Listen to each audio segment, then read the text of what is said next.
mahalaga na malaman natin saan galing ito. So, ang nakakaalam lang po yun dito, former senator po at si Congressman Saldico, sapagkat yung mismong pagpoproseso ng mga insertions na ito ay nanggaling sa kanilang mga tanggapan. And I'm sure, yung mga opisina nila, yung staff nila, nila nakakaalam. Mr. Chairman, August 4 ako nagsabi, 2025 budget is the most corrupt budget. Hanggang ngayon, wala akong narinig na denial man lang sa previous chairman o sa previous members ng committee. Does this mean na hindi nila kaya i-dispute yung sinabi ko na 2025 budget is the most corrupt budget ever passed in the history of Congress? So I second that motion, Mr. Chairman. Mr. Chairman, I am objecting on the motion. I am objecting on the motion. Chairman, I would like to know the reason why, because I would like to find out if we're going to invite them here, are they resource speakers or they are members of the House of Representatives? Are we going to ask them questions? Are they going to answer it? So ito po ay ginawa ng BICAM without their knowledge. So makakaalam lang po ng mga insertion na ito ay particularly yung BICAM, Senate Committee on Finance, and Committee on Appropriations of the House of Representatives. Tama po ba yun? Well, as far as we know, Your Honor, that will be product of ICOM. Thank you. Yun na lang po ang aking at Mr. Chair, I would like to move that in order to clear up things, to clarify matters, should invite the chairman of the Committee on Appropriations in the last Congress, the 19th Congress, and the chairman of the committee,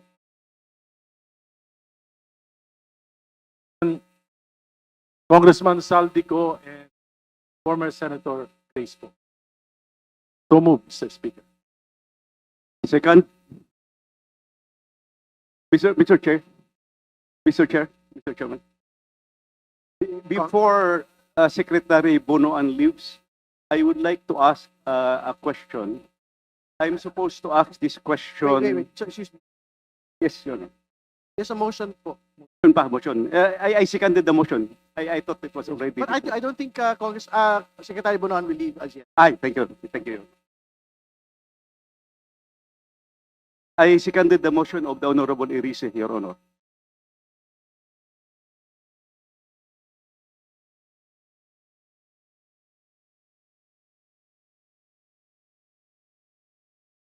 Can we restate the motion, please? Mr. Chair, I move to that this committee invite chairman of the Committee on Appropriations, chairman of the last Congress, the 19th Congress, para malaman po natin kung paano, ano yung talagang storya, bakit nadagdagan na may 100 bilyon at saan nila kinuha yung mga programa na yon na idinagdag sa pantalang sinasabi po Secretary Bonoan na hindi naman po sila yung nagbigay ng mga programa na ito. Alam niyo po, especially on flood control projects, kung malalaking proyekto ito, dapat po mayroong environmental compliance certificate. So, mahalaga na malaman natin saan galing ito.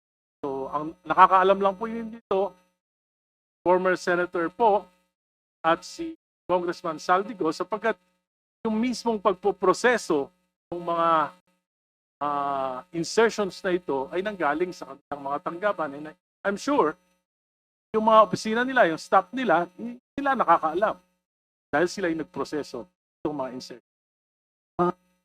Mr. Chairman, Mr. Chair, I seconded I would the like motion to I would like to Congressman second. Yes, or not? May I? I would like to second the motion. I would like to explain why. You know, last August 4, I delivered a privileged speech questioning the, I think, mangled beyond recognition 2025 budget. And I was very specific on the automatic appropriations. Almost ang daming ginalaw. So hindi lang yung program appropriation, new general appropriations ang ginalaw pa yung program.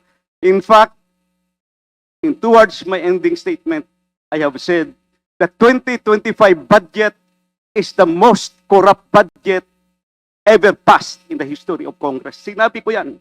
You know what? Nung araw sa time namin, pag may nag-mention sa previous budget, yung former chairman, tatayo kagad yan sa plenary. Magsasalita, question of privilege, individual and collective privilege, i-explain kung anong nangyari. Mr. Chairman, August 4 ako nagsabi, 2025 budget is the most corrupt budget. Hanggang ngayon, wala akong narinig na denial man lang sa previous chairman o sa previous members ng committee. Does this mean na hindi nila kaya i-dispute yung sinabi ko na 2025 budget is the most corrupt budget ever passed in the history of Congress? So I second that motion, Mr. Chairman. Mr. Chairman, I am objecting on the motion. I am objecting on the motion. Chairman, I would like to know the reason why, because I would like to find out if we're going to invite them here, are they resource speakers or they are members of the House of Representatives? Are we going to ask them questions? Are they going to answer it? We'd like to find out. Mr. Chairman. Mr. Chairman. Mr. Mr. Chairman, may Move I? for a few minutes suspension. Mr. Chairman, Chairman. Move to suspend, Mr. Chairman. there's a pending motion Session by suspended. Congressman Arrece. Mr. Chairman, there's So, ang pananaw ko po, paano tayo makaka-move on sa pag-inquire nitong mga individual projects, insertions, etc. Kung hindi pa natin nalalaman ano ang nangyari sa BICAM in 2025. And therefore, ang makakasagot nun, just information, would be the two chairs of both panels, the House and the Senate, in that BICAM. I'm not saying that my colleague, my distinguished colleague, would have no discretion, a deferral of this motion. It's just that doon po sana rin ako tutuloy. We have to understand what happens sa BICAM. And makakasabi sa atin yan, yung report mismo, na hindi pa nakikita ng karamihan, and testimony as person of those in the know, and that refers to both chairs of the APRO committee of the House and the Finance Committee of the Senate. So it's just a form of a manifestation. At gusto ko lang pong sagutin ng konti ang punto ni the Honorable Congresswoman Garin, saying something, let's not make it personal. Who's saying that we're making it personal? Nothing personal. It's all about public interest. It's all about truth and accountability. Wala akong personalan dito. Thank you very much, Mr. Mr. Chair, if I may, Mr. Chair, because I'm listed as want the to, first recognize- interpolator, may I appeal to my colleagues?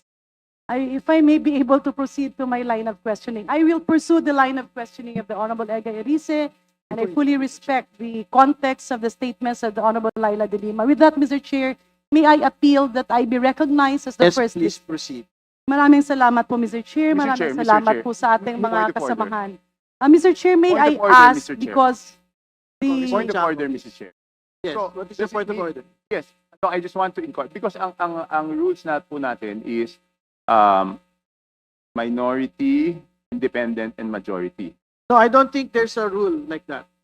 So kailan po ang term ng independent? Sorry? Kailan po ang term After the majority. So ang rule ng committee na to is minority, majority, independent. Yes po. Mr. Chair. thank you very much, Mr. Mr. Chair. Chair. Maraming salamat din. Bong Toby, Congressman Flores, please. Yeah, Mr. Chair.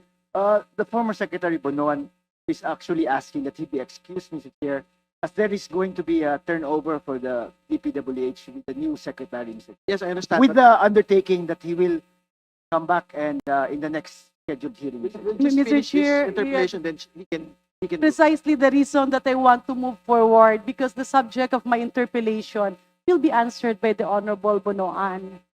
Yeah, very quickly, Mr. Chair, kung pwede lang po sana. I only have 5 minutes. If we do allow that, Mr. Chair, then we would have to allow everyone to ask questions, Secretary Bonoan. But Secretary Bonoan is time bound, no? So we just let her finish then. I submit, Mr. Chair. Secretary Bonoan can basically go. Maraming salamat, sir. Maraming salamat, Kong Flores. So, Mr. Chair, kanina nga, may mga natanong si Sec Laila, may mga tanong si Kong Erice. May I ask from the Secretary of the Department of Public Works and Highways, the former Secretary, can you give us a very brief flow of how projects are listed in the National Expenditure Program? Your Honor, the process starts from engineering districts, consultation with various sectors. Point of order, Mr. Chair. Sorry to interrupt. Hindi po kaya nabanggit na po ni Secretary Bonoan yung tanong po ni Congresswoman Garin sa pagtatanong po ni Congressman Erice. This is just a duplication of the question propounded by Congressman Erice. But I think we have to give her the honor of asking the question. Even if it's a repetition of what was asked Mr. Chair, earlier. what rule did my question violate? May I appeal to my colleagues, magrespetuhan tayo. Kung tiyempo nyo naman, pwede kayong magtanong. I gave that preliminary question because I'm moving to the next question. This is a point of order po. What law Yeah, did I violate in asking a question, Mr. Chair? Hindi na po ba ako pwedeng magtanong? I'm making the Kailangan ba yung tanong ko, ipaalam ko kay Congressman Marcoleta? Binanggit ko lang po na natanong na po kasi ni Yeah. Congressman Erice yung pong katanungan ng ating That's why, Mr. Chair, Mampabatas. I mentioned that my questions is in line with the question of Congressman Erice. That's why I'm setting the premise. Let's move forward, Mr. Chair. Sayang ang oras na hinihinto natin ang investigasyon na ito. If the premise was laid already, why do we have to repeat it? Because, Mr. Chair, I have my time. I'm laying down my premises of ano po ba ang kinakatakutan ni Congressman Marcoleta sa mga katanungan ko? Wala po. Then Wala let me po. proceed, Mr. Gusto po Chair. natin It's my mag-move time. forward. The chair will rule. Kailangan The chair will rule, itirin please. po natin ang oras. Di po ba? Oras ko po ang kinakain ng mga tanong ko. And Mr. Chair, may I move that my time be sent back to point zero. Yes, let the Deputy Speaker proceed, please. Thank you. The chair has ruled. So thank you very much, Mr. Chair. Balik po ako sa zero at magsimula po ang aking 5 minuto. So Secretary, ulitin ko lang po yung tanong para po madugtong ko. Paano po ba nagsisimula ang paglista ng mga proyekto sa NEP? Sa NEP po muna tayo. Sa NEP po ay nagsisimula po dun sa mga engineering district namin when they consolidate their proposals from all sectors, all the projects that have to be considered in the budget that has been allocated per engineering district, Your Honor. And consultation with various sectors, as I said, this has to go through development councils, provincial development councils, and this will have to be elevated actually to the regional development council, where they will propose the regional budget proposals. From the regional budget proposals, this is where we are determine actually the priorities that will be incorporated to the NEP to the allocation for each of the legislative district. So this is where we are going to determine priority include into the proposal, Your Honor. How about, Mr. Chair, dun sa implementation? Sino naman ang nag-oversee ng implementation sa baba? Implementation of projects dependent on the threshold authority that has been given. Let's say, for example, in the district level, Your Honor, they have the authority to implement projects up to 150 million, and up to regional offices, they have the threshold authority to implement up to 400 million euro. In other words, Mr. Chair, correct me kung tama po ba ang tinutumbok natin. Sa kasalukuyang sitwasyon, ang proposal ay nanggagaling sa baba. After several consultations, umaakyat, napupondohan, nalalagay sa budget. Pero pagdating sa implementation, ang mga proponents ay siya rin ang nag-oversee ng implementation. Tama po ba, Secretary? Ang nag-oversee na implementation, Your Honor, is would be the district. So District, technically, where it technically. emanated, kung sino ang nag-propose, initially, yun din ang Yes, mag-oversee Your Honor. in the normal flow of conduct. So kamakailan po, Secretary, ay nakita ko sa news na kayo po ay bumisita sa mga proyektong na alleged na ghost. Do you confirm this, sir? Correct, Your Honor. Pwede niyo po ba kaming i-orient kung totoo ba talagang ghost sangayon sa lumalabas sa balita? Totoo bang substandard? And can we have the specifics of this project? Your Honor, when the President mentioned actually that we have to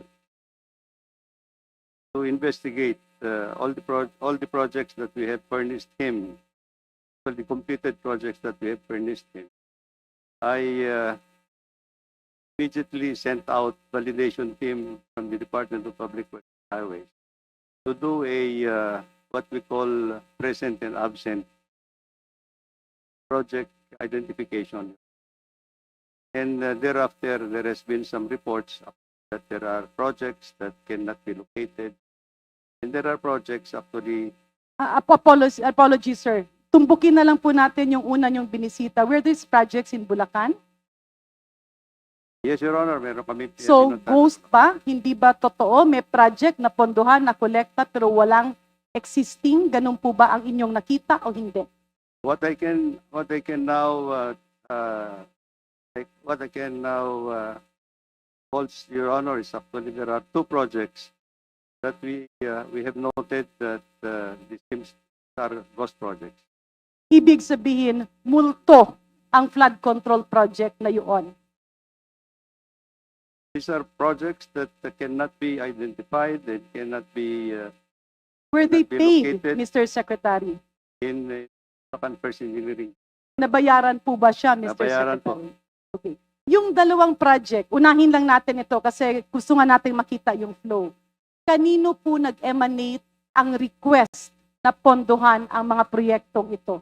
Sang-ayon sa pagbisita ng ating Pangulo, yung dalawang project na sinasabi niyo po.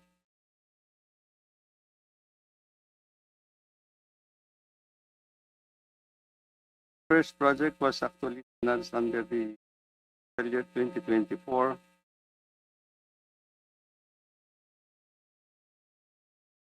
Other project is actually financed under the fiscal year 2025 year. Ito po ba ay nanggaling sa baba? Was this proposed from the district or the regional office? Ito po ba ay pinopose ng ating district engineer at inakyat sa opisina nyo na pondohan sa NEP? Ganun po ba? Our record is just saying that it came from the general appropriation. So, Mr. Chair, may I move that we request the Department of Public Works and Highways, whoever is taking over, na tingnan yung flow. Una, paano ito napasok sa GAA? Pumasok ba ito sa NEP? Because what we are seeing here as a perennial problem, yung nag-propose ng project ay siya din ang mag-i-inspect, siya din ang magsicertify, siya din ang magsasabi na bayaran ito. Tama po ba, Secretary Bunoan? Magsasabi ng bayaran, Your Honor, would be the implementing office that supervises. Precisely. Yes, It's the same office that you mentioned. Yung nag-propose, papunta sa central office, papunta sa DBM, at na inoon ng DBM, napunta sa budget, siya rin ang mag-i-implement, siya rin ang mag-go signal. So the power rests in a single office or a group of people. Tama po ba? Yes, Your Honor, if the project emanated from the National Expenditure Program. So, Mr. Speaker, Mr. Chair, dugtungan ko lang po, kasama lang itong mga binisita ni former Secretary Bunoan, kasama yung ating Pangulo. Yung pong sinabi niyong Barangay PL, Baliwag, Bulacan, ito po ba ay ghost din?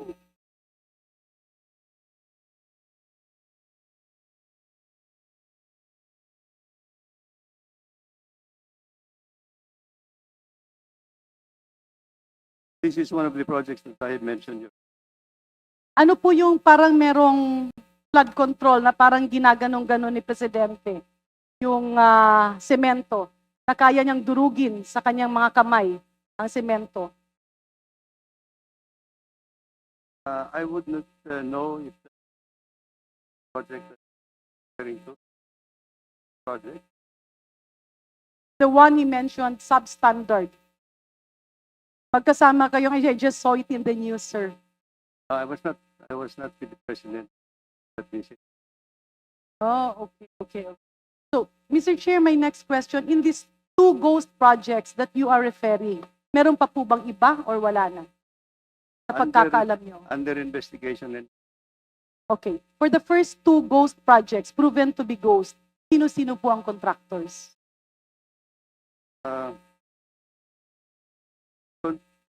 project in Barangay Pitan, YM construction. Both of them, both projects are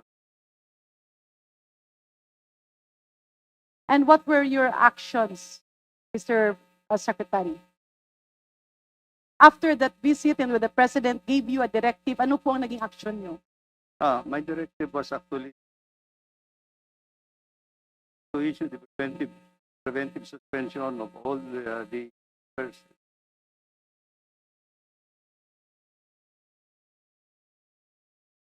Will you agree with us in saying, legislative-wise, kailangan siguro lagyan ng safety measures na yung proponent sa baba ay hindi rin siya ang magiging implementer?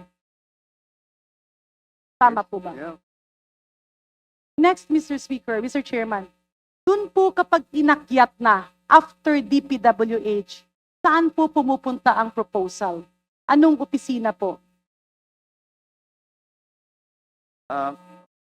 Pagka na-consolidate na po namin, Your Honor, I think submitted the Department of Budget and now then all the National Expenditure Program of Government. Does the DBM vet or chine-check ba ng DBM yung lista na sinusubmit nyo? Kagaya ng, napunduhan na pala ito nung nakaraang taon, hindi na ito pwedeng ponduhan ngayon. Ginagawa ba ng DBM yon? I am not sure, Your Honor, but I have not experienced thing that they would call our attention. So what you submit to DBM, they take it hook, line, and sinker? Kasi sa pagkakaintindi ko ay tinitingnan nila ito. Well, Your Honor, I think consolidate projects with that in the budgetary allocation. And who encodes, Mr. Chair?